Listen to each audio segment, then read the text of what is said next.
Alright, let's make some art with our Apple II. So I've made this Vaporwave image that's kind of fun. And this is, of course, just Apple DOS 3.3. You'll note, perhaps, in comparison to the IBM 5155 video, how quickly this thing turns on and loads and is ready for action.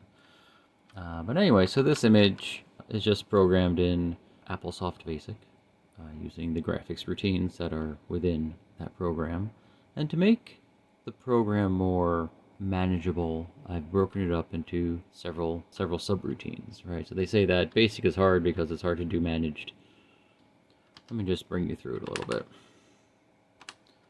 So the first bit of the program is declaring some variables. The VX, VY, HZ stuff is for screen dimensions. HZ is my horizon line. The VX and VY end up being the center of the screen coordinates. Anyway, so then we strike our horizon line, then we just run a bunch of different subroutines. So we can go ahead and maybe type them properly. Yeah, okay, great. And so here we build the bottom grid. And there's a couple little for loops in there to plot that bottom grid. And then there's a subroutine to the subroutine that goes and strikes the horizontal lines across the grid, because those are manually plotted. I don't calculate those. It was just really hard to get the feel I wanted for that bottom grid.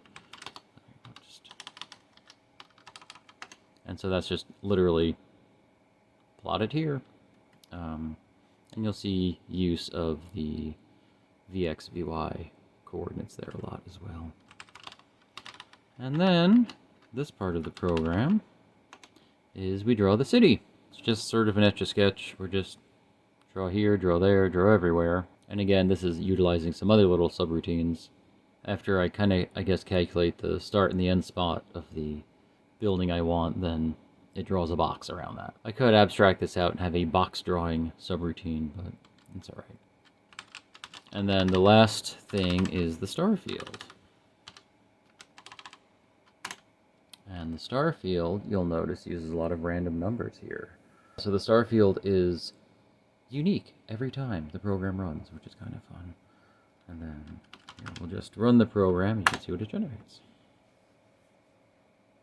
This is using the Apple high-resolution graphics, which is something like 280 by, I don't remember, 140 pixels. So not huge, but enough to kind of draw something that's interesting looking. There's our star field being randomly generated. Ah, isn't that